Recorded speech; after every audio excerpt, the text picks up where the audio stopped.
Ready to have a little discussion now. We at the IOP over the years, we regularly extend invitations to the major presidential candidates, and a lot of them come to speak here in the forum. I'm really glad to have you here. When I emailed you, you said, hey, I've got an idea.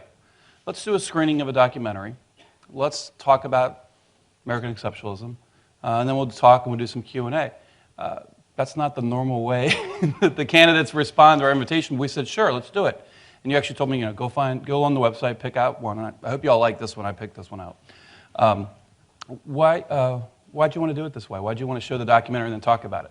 I think that the largest choice facing the United States is actually a cultural choice. And I began getting involved in this back in 2002, when the Ninth Circuit Court ruled that one nation under God in the statute in the Pledge of Allegiance was unconstitutional. Interestingly, tomorrow is the anniversary of Lincoln's Gettysburg Address. And in 1863, Lincoln sits on the dais looking out over the first national military cemetery, the graves of thousands of young men, and he adds to his address, under God.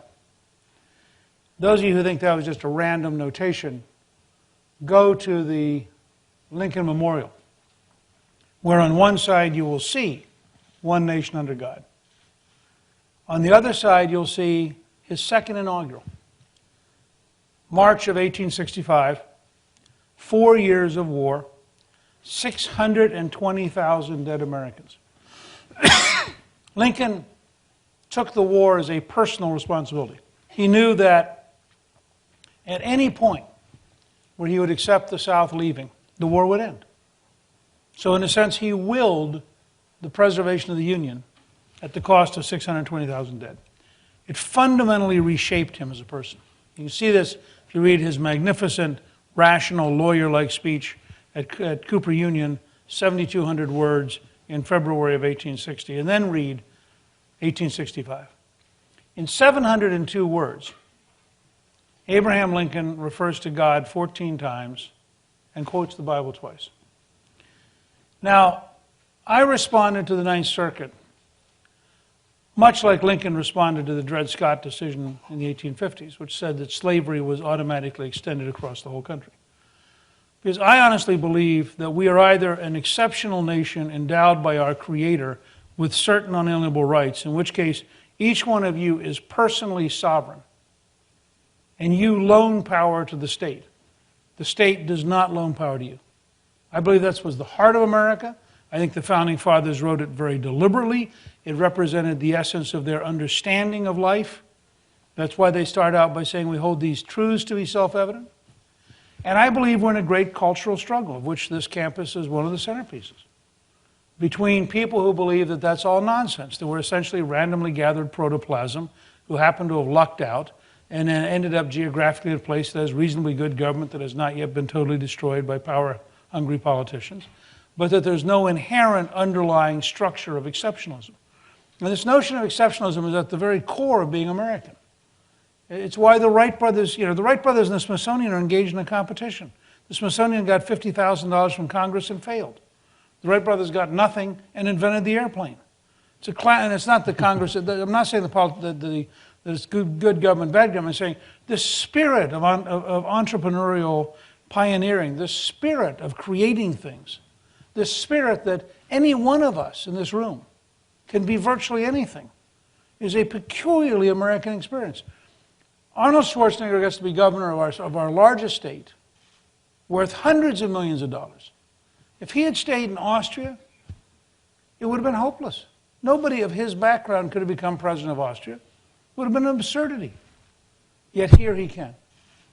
And so we engage in a cultural struggle. Clifton and I have now done 7 movies, all of them documentaries as part of the cultural struggle. I've written a series of books. She just wrote Sweet Land of Liberty for 4 to 8-year-olds. But this is the cultural component of the political campaign.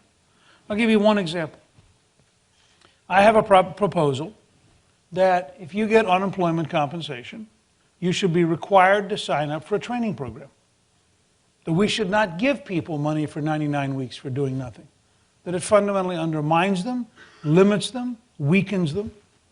And if you can't find a job, we ought to take the time we are paying you and make sure you learn so you can actually get a job, because that way you dramatically expand human capital, but you also reestablish the work ethic. I also say to all of you who are students, and you're all elite students at an elite university, so this will not shock you. But one of my messages is, this is a sign of how daring I am as a candidate. As I go around the country, I say, look, one of the keys is really simple. Students are going to actually have to study. We actually have to have grades given based on achievement. We can't afford to socially promote because it cheats the kids. Now, that's the scale of difference that I think we represent. And in this film, in that sense, I've always thought there'd be three great themes next year if I end up in 7 3-hour debates with President Obama. One would be the economy, because, how can you have this level of disaster and not have that focus? The second would be the question of American exceptionalism versus the sort of bureaucratic socialist model. And the third would be national security. And that those three will be the organizing principles of the entire campaign. And that's why this film, I thought, was a very useful starting point. Great. Well, let's go to those other two topics or those debates. Start with the economy. What would you do if you were president to get this economy moving again? One of the reasons I became a historian is that imitation is cheaper than invention. So you want to solve something, go look for somebody who solved it. I've been through two sets of solutions on the economy. 1979, 1980, Art Laffer, who's up there, who invented the Laffer curves, Jude Wanniski, Jack Kemp, a bunch of us helped create supply-side economics. Ronald Reagan campaigned on it. I campaigned with him. I was a freshman congressman. Reagan had 4 pillars to his economic policy: cut taxes, cut regulations, develop American energy, and reward, honor, and talk well of people who create jobs. The opposite of Obamaism, which is higher taxes, more regulation, anti-American energy, and class warfare. What was the result? Just objective facts. This goes back to the phrase empiricist that was used at one point in the movie. In September of 1983, we created 1,100,000 jobs in 1 month. Under Reagan, the job creation momentum was such that given our current population base, it would be 25 million new jobs. So we slid back a little bit. There was a tax increase I fought. We were in a recession. I get elected speaker. And what do? Cut taxes, cut regulations, focus on American energy, support people who create jobs. What's the result? In the 4 years I'm speaker, we created 11 million new jobs. Unemployment drops to 4.2%. Now, what's the fiscal consequence for everybody who's watching this idiotic super committee? The fiscal consequence is simple. When I went into office, the Congressional Budget Office said in the next 10 years, the deficit would be $2.7 trillion. When I left office after 4 years, the Congressional Budget Office said the surplus would be $2.3 trillion. That's a $5 trillion swing. Ironically, nobody that I know of at the Budget Committee, on the super committee, has reached out to anybody who's actually balanced the budget.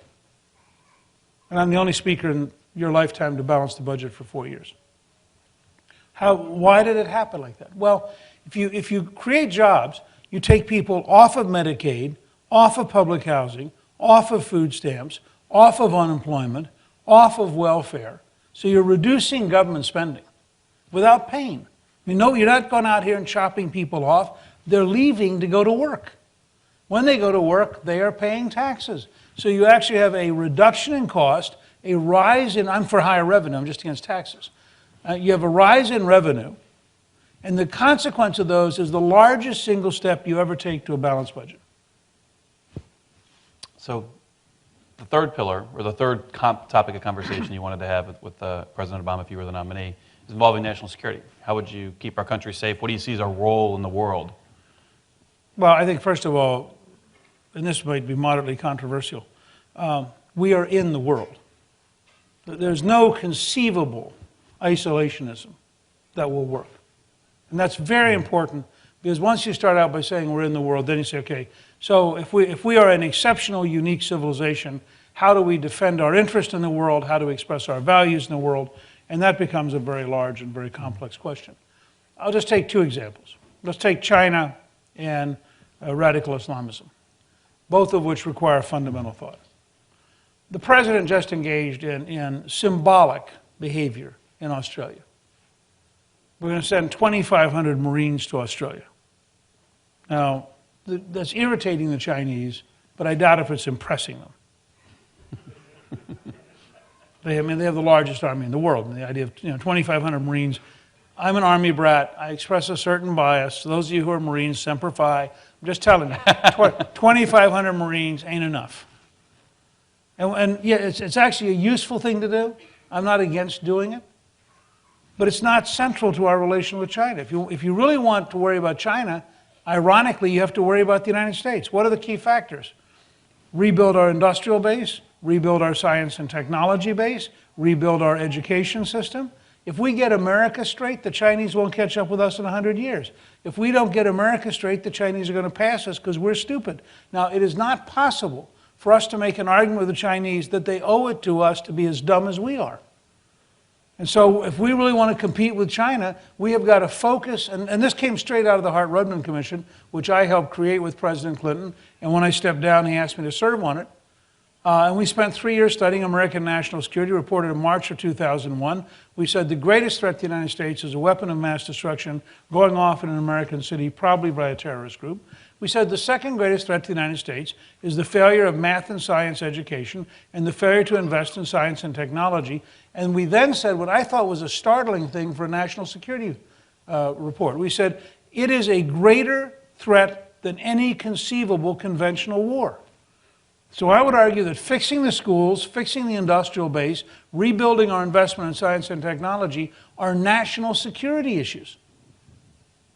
And if we do them right, the Chinese are sort of irrelevant. If we don't do them right, frankly, we're in enormous trouble. The Middle East is totally different. I was very sobered a couple of months ago. General John Abizaid, who I believe is the only four-star general who's fluent in Arabic, was the head of the Central Command, now retired. But he's been saying, our strategic deficit is greater than our fiscal deficit. And I think that's a very sobering way to think about it. We are in a challenge in the Middle East so much larger and more complex than anything our current foreign policy establishment can deal with, that it is very, very sobering. And I think we need to talk about it. And in that sense, I don't know that I'm a hawk so much as I'm an owl. I think we need wisdom in trying to deal with this because it is a very, very serious problem. Before we open up to the audience, let me ask you a couple personal questions. Our mission at the IOP is to inspire students to pursue careers in politics and public service. Why'd you decide to run for office the first time? I was originally going to be either a zoo director or a, and I know what some of you are thinking. Came in handy when you were speaker. Well, actually, there's a great book. There's a great book by a called Chimpanzee Politics, which I recommend to all of you, which is a study of the social structure of the Arnhem Zoo's chimpanzee colony, and it's a really great introduction to politics among large primates. And it's a terrific book. But anyhow, I was going to be either a zoo director or a vertebrate paleontologist. And my dad was stationed in Orléans, France. He was in the infantry for 27 years. And late in my freshman year in high school, we went to the battlefield of Verdun, which was the largest battlefield in World War I, about 600,000 French and German dead in a 9-month period. And stayed with a friend of my father's who had been drafted in 1941, sent to the Philippines, served in the Bataan Death March, and ended up spending 3.5 years in a Japanese prison camp. So we were talking all weekend about the cost of defeat. And then, literally, the French paratroopers came in from Algeria, killed the French Fourth Republic, and brought de Gaulle back to create the Fifth Republic. And shortly after that, we moved to Stuttgart. I mean, so as a young kid from Harrisburg, Pennsylvania, I'm thinking, this is all real. We used to drive in our bus to the American school past World War II bomb damage. I mean, so all of this was extraordinarily real. And I spent the summer thinking and praying about it. And in August of 1958, just before my sophomore year in high school, I decided that my mission, if you will, or my vocation, was to do three things: understand what America has to do to survive, understand how to explain it so the American people would let you do it, and understand how you would implement it if they gave permission. And so I, from that point on, have read books. In the summer of 1960, I was a volunteer in the Nixon Lodge campaign, went back to reading books, and I went back and forth that way for my whole career.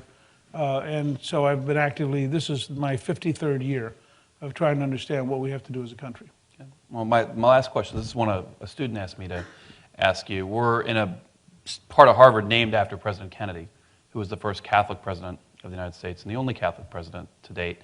A couple of years ago, you converted to Catholicism. What motivated that, and how has that shift that in your faith or impacted your political beliefs, if at all? Well, I think what happened was my wife, Calista, who all of you met earlier, is a cradle Catholic and sings in the choir of the Basilica of the National Shrine of the Immaculate Conception, which is the largest Catholic church in the United States.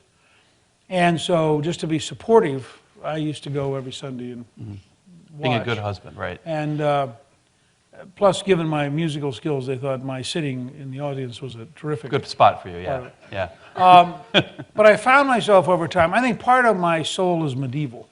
And so I found myself over time that the Basilica is an extraordinary institution, and I became more and more and more comfortable and frankly more and more intrigued with the Catholic approach to the Eucharist.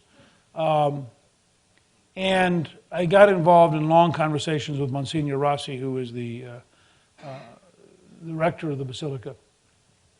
And it just struck me that the combination of the intellectual background of 2,000 years of Catholic scholarship and the power of the representation of Christ every Sunday, or every time you go to Mass, 7 days a week, if you go 7 days a week, is an extraordinary experience. And when Pope Benedict came, and this all got much deeper because the choir went to Rome, and I went along. It was one of the first times in my life I took a week off. I was the spouse. And when they were making a CD, they were recording a CD for Pope John Paul II.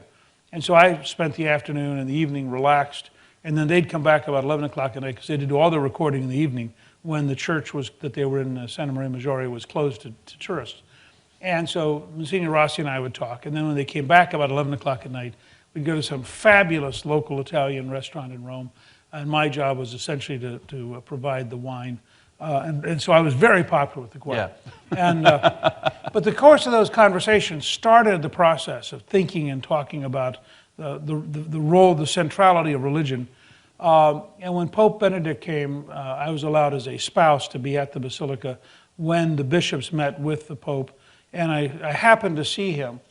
And there was something about the sense of joy and the fact that he had chosen Christ our hope, which I happen to believe is true. And I believed all the way back to when my grandmother was raising me as a child. And my grandmother, when my mother was working, my grandmother sort of took over and was very intensely focused on convincing me that there's heaven and that there's hell, that there's an extreme difference in the two futures, and that she was prepared to communicate hell as vividly as needed for me to decide that heaven was a better choice. And so I tell people, I didn't decide to become Catholic. I think I gradually became Catholic and woke up to that realization. And the biggest thing it's done for me is a sense of being at peace with myself. That is really, the church is an extraordinary community within which to seek reconciliation with God. Good. Well, we're gonna invite the audience to participate. We've got 4 microphones. There's 2 on the floor. There's 2 in the booth. We'll try to get through as many questions as we can. Just a couple reminders of our standard rules here at the JFK Junior Forum. Please identify yourself and your Harvard affiliation. 1 brief question per questioner, no speeches. We had one, well, it wasn't really a speech, but it's his show, it's not your show. And the best questions are those that end with a question mark. And we'll start right here. Hi, my name's Denise Velasco, and I'm a student here at the Kennedy School. I'm a mid-career MPA candidate. It was mentioned in the movie that American exceptionalism, in part, is the idea that it doesn't matter if you're rich or poor, and it doesn't matter who your parents are. It's a sharp turn from immigration legislation that you strongly supported in 1996 that would bar the children of undocumented immigrants from schools. How do you reconcile that contradictory idea that still persists in your party? Well,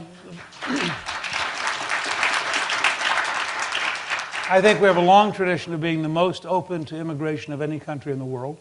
I think we have an extraordinary challenge if you live in a world of 7 billion people for whom probably the number who would come here tomorrow morning if they could find a way to get here would at least double our population. And so you have a permanent tension. I think the correct answer is to control the border and to find a way to have a guest worker program that is effective and to find some kind of process. I've suggested a World War II style selective service model which would allow you to sort out people who have only been here a short time and have no real ties, who ought to go home, and people who have been here a long time and have real ties.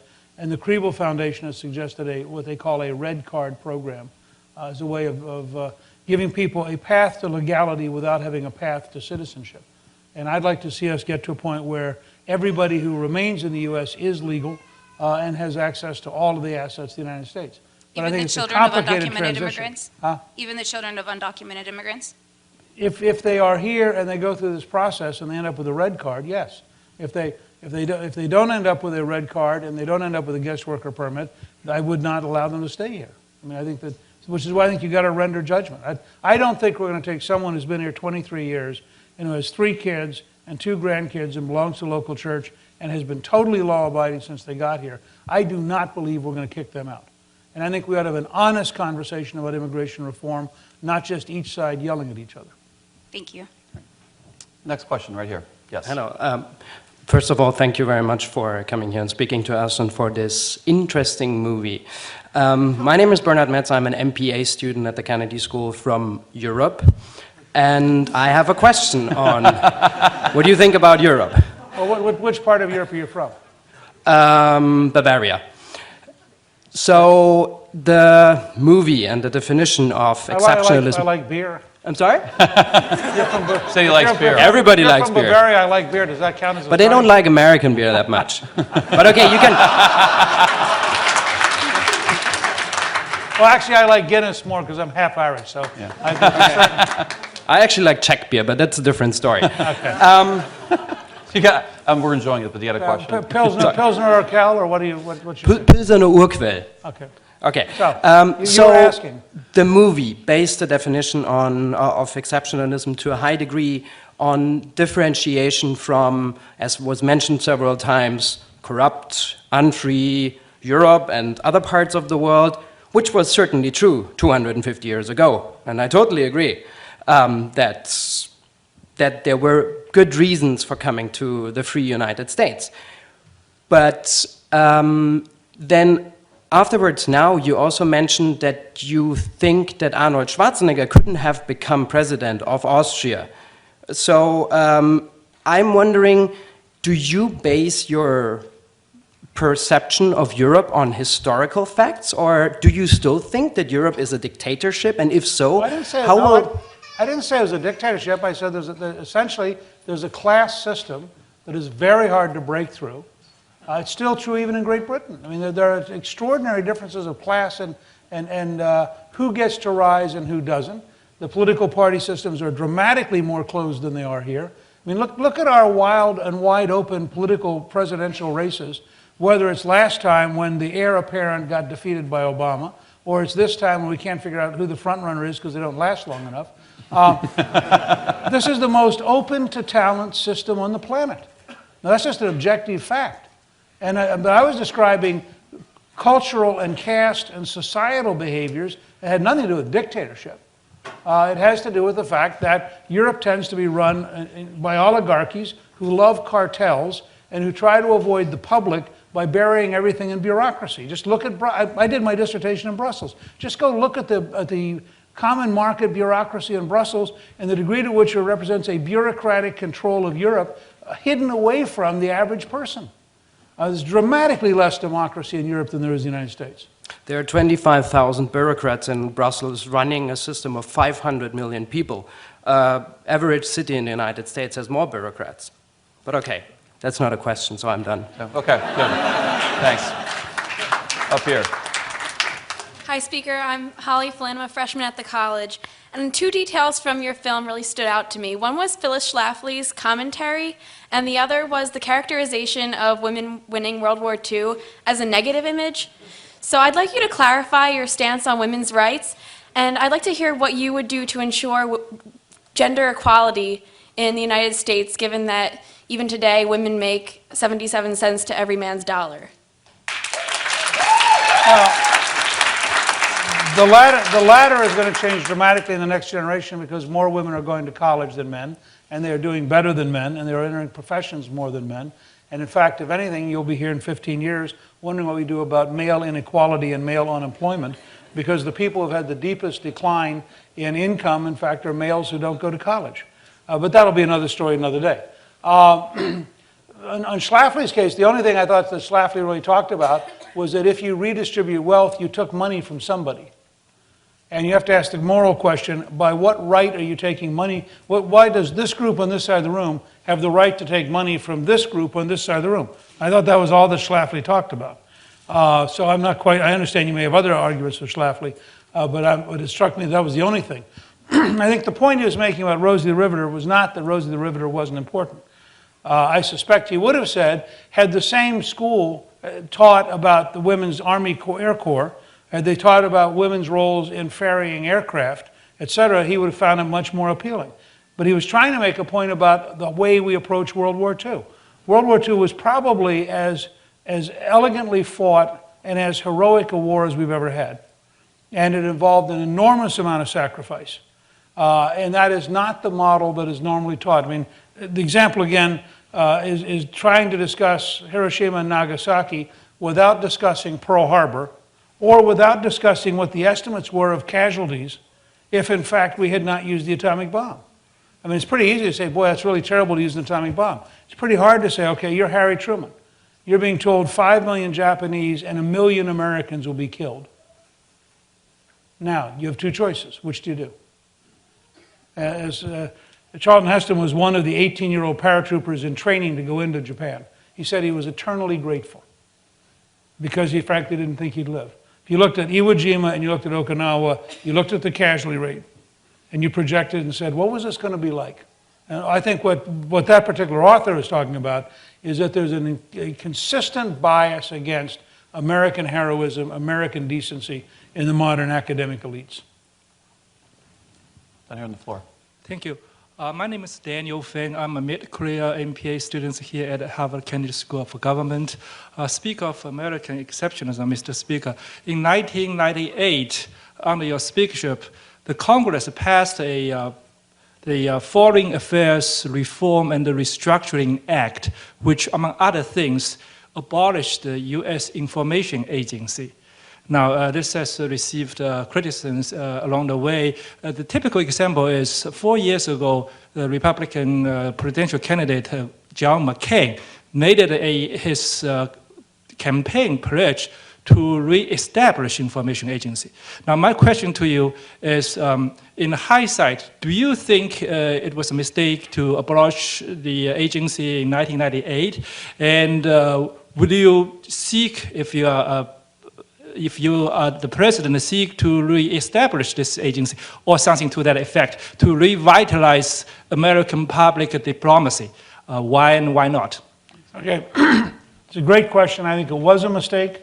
I think we greatly underestimated how much it would be, in effect, destroyed by the State Department bureaucracy. I strongly favor reestablishing a U.S. information agency, having it under an independent board, and reverting to the model we used so effectively in the Cold War. Thank you. Thanks. Thank you, Mr. Speaker. My name is Christopher Lloyd. I'm a second-year student at the Harvard Business School. In your movie, you talked about the importance of virtue to the idea of American exceptionalism.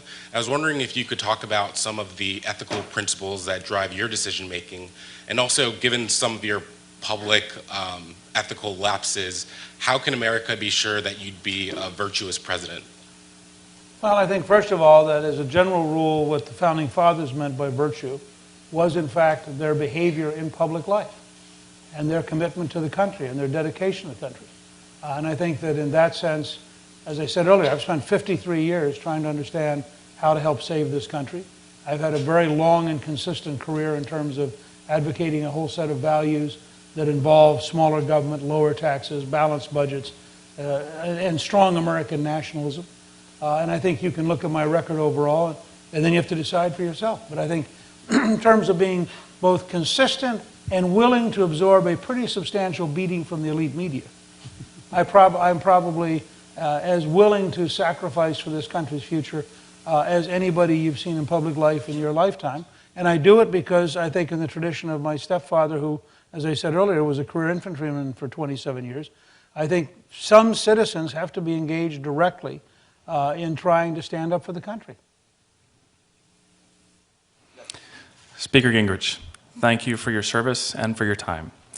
My name is Luke Scanlon. I'm a mid-career MPA here at the Kennedy School. And so I'm one of the conservative students here in the body. And we have a great time finding a lot of conversation with all of our colleagues. As I recently told someone, we've learned how to get along despite our differences and understand better why that we disagree. One of the things that many of us are concerned about is corporate donations to campaigns and a fear that campaigns, particularly politics, can be bought and no longer really truly accessible to everybody. So as a president, what are you going to do about making sure that when we have donations, that does not override the political process? And something else along those lines is, how much time are people actually spending, the people that we elect, how much time are they spending understanding politics versus out raising money for the next campaign? Those are both great questions. They're very important questions, and I want to deal with them separately because they're so important. I think the entire post-Watergate micro-bureaucratization of politics has been a disaster. When you set a $2,500 cap on what people can give, what you actually do is guarantee that incumbents spend all their time raising money.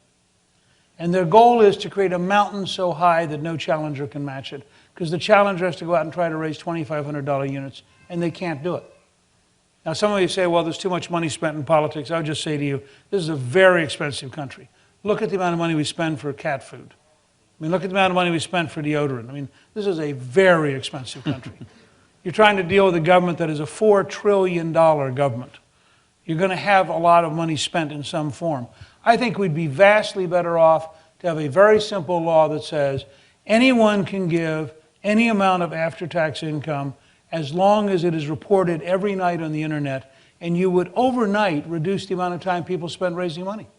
And you'd have people be able to say, look, you don't want to donate to me, that's fine. I'm going to go over here. I mean, my experience was I never had to change a position in order to raise money. I had to find the people who agreed with my position. And if I found people who agreed with my position, I could raise a fair amount of money. The second half of what you said, though, I think is really a disaster at two different levels. What's happened is we've grown a consulting industry so that instead of having the old-time big city machine bosses, you now have these consultants. And these consultants earn a living, and sometimes an extraordinarily good living, out of buying advertising and getting a percent of what they buy. And so the consultants are very heavily in favor of advertising, and they're very heavily in favor of very simple-minded candidates whose primary job is to raise money.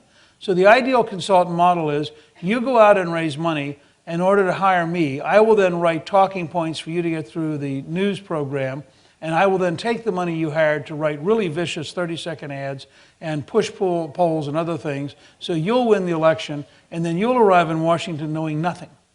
But when you get to Washington, you could hire a chief of staff who will then write talking points for you while you go to the, this is, when you go back and you study people like Lincoln or Jefferson or Washington, or even up as late as FDR, and in a unique way, Ronald Reagan, who was totally an anomaly and outside the normal system. Lincoln personally spends 3 months researching his speech at Cooper Union. He personally writes it. He understands what his, he knows what he's saying. I mean, people talk about these debates recently. The truth is, I prepare for debates 7 days a week, 52 weeks a year. And then sometimes the debate shows up. But I don't go rushing around and say to my team, why don't you tell me the 7 things I should memorize for this evening? I just think that's appalling. Because the person you elect has to go and actually make real decisions. And so I think this whole current model has got to be fundamentally rethought. Up there. First off, Speaker Gingrich, I'd just like to thank you for your time. My name is Sarah. I'm a freshman at the college. And my question is, a recent study by researchers at Harvard Business School and Duke University found profound economic inequality in the United States. The wealthiest 20% of Americans hold 85% of the wealth, while the poorest 40% hold less than 1%. And the OECD recently found that social mobility across generations in the United States is among the lowest in the developed world. If a core American value is that all men and women are created equal, are we upholding that value for children born into such profound inequality? And if not, how can we as a nation do better? I think that's a very good question. I would say to you that the report you just read represents 3 different parallel policies of government failure. The third and most recent is the collapse in housing values. Since the middle class built a large part of its wealth around its homes, when you have an across-the-board collapse in housing value, you just devalue a large part of the savings of the middle class, and you guarantee an increase in inequality because of the scale of loss they have, because they disproportionately have their wealth captured in their homes. Second, the collapse of manufacturing, and having had a government policy which has been explicitly anti-manufacturing, means that people who are at the margins, who historically would have worked their way up, and Rick Santorum is actually totally right on this, the people who would have worked themselves up through manufacturing jobs don't have jobs. And so you cut off the way in which they would have risen, so that they might well have had a pretty good job working in a blue-collar factory, while their child got a pretty good job running the blue-collar factory, and their grandchild got a pretty good job owning the blue-collar factory. Today, that first rung is gone.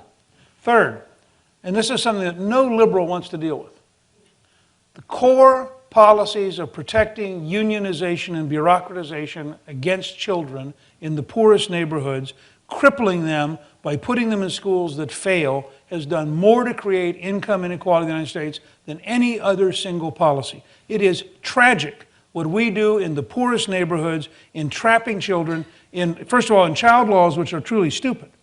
Okay, you say to somebody, you shouldn't go to work before you're what, 14, 16 years of age. Fine. You're totally poor.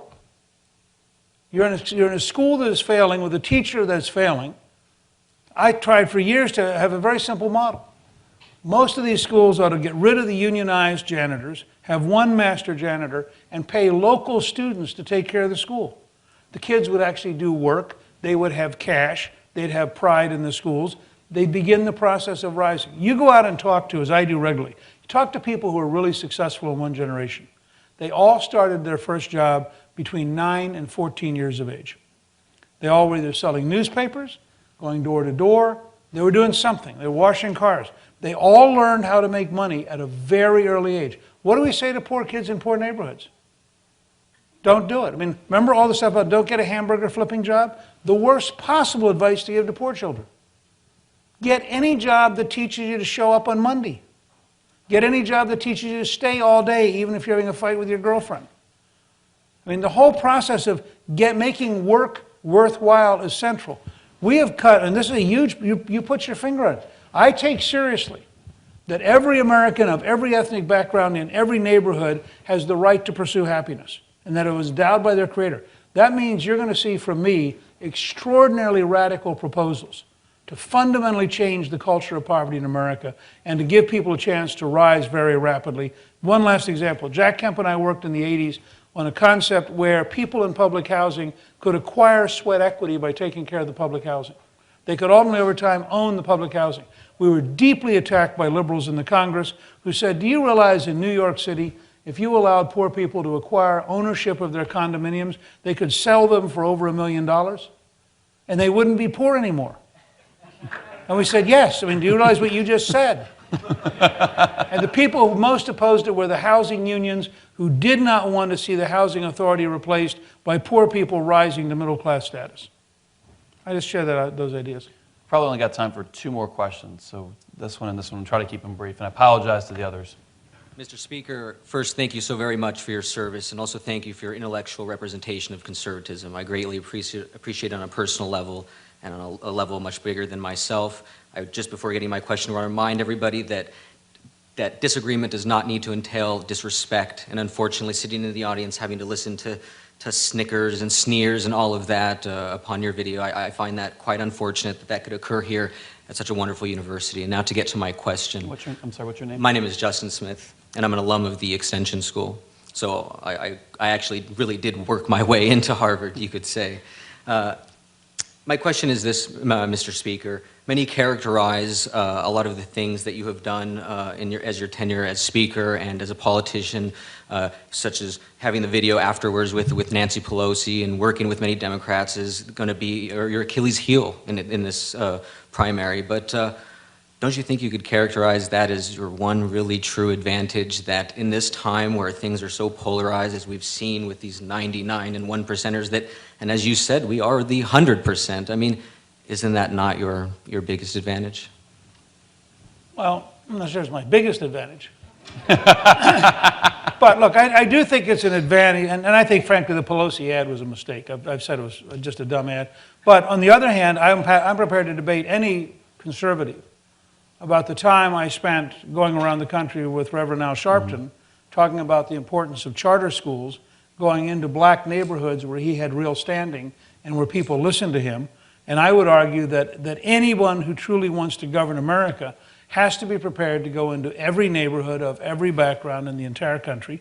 And I can promise you that if I'm invited by the NAACP, I will go and speak to their convention. And if I'm invited by LULAC or La Raza or anybody else, I will go and speak to their convention.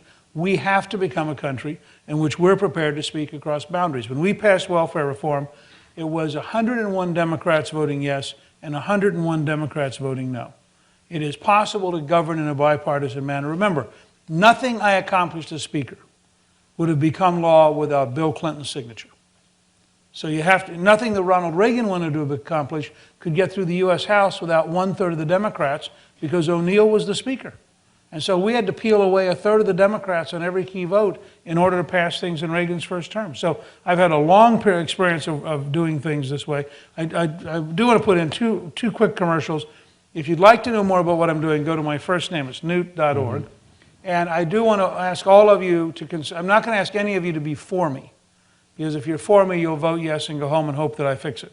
I will ask you all to consider being with me for the next 8 years, because this is going to be a tremendous struggle, and I will need you with me every day for 8 years to get this accomplished. And now you get the last question. My name is Răzvan Oreșanu. I'm with a Master's in Public Policy.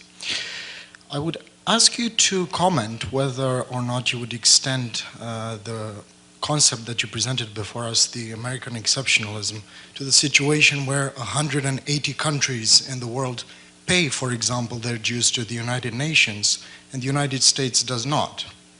I'd also ask you to say whether, in your opinion, it is American exceptionalism that the Treaty Against Landmines, for example, and the Kyoto Protocol are two things that most of the countries in the world have signed up to, and the United States has not. So, with the greatest respect, I'm going to ask you, yes or no, if you become President of the United States, will the US fall back on its due to the United Nations? Will you sign the Landmine Treaty, and will you sign the Kyoto Protocol? Thank you. No. I mean, if all you want is a yes or no, the answer is no. The Kyoto Protocol is incredibly written to the advantage of the Europeans and explicitly against our advantage. It couldn't get a single vote in the United States Senate, not a single liberal Democrat voted for it, because it was so badly written, okay? The Landmine Convention is a terrific idea as long as you're not sending troops anywhere. It's a terrible idea if, in fact, you're sending troops anywhere. So there are a lot of good reasons why the United States is very cautious about these things. Third, I'm happy to consider paying dues to the United Nations. Remember, the current failure at UNESCO for us to pay our dues is a direct function of the fact that they have recognized the Palestinian Authority in absolute violation of the Oslo Accords, and in a way which is a fundamental violation of the United States position on the problems in the Middle East. But I will also tell you, I was co-chair of the United Nations Reform Commission with Senator George Mitchell. And the United Nations is one of those perfect examples of a place that has an image that has no relationship to its reality. And so I'm happy to represent American exceptionalism, and I suspect as president I would nominate somebody to be the UN ambassador who would be very aggressive in demanding reform at the UN and very aggressive in fighting against ideas that are antithetical to the values and the interests of the United States. I have no interest in any way abrogating America's interest on behalf of some vague concept of internationalism that in fact I think has no context in the real world. I want to thank Mrs. Gingich for a very educational and entertaining evening. Thank the audience for being so good, and please join me in thanking him. That was great. That worked out well. Enjoyed it. Bobby Ingles is standing right over there.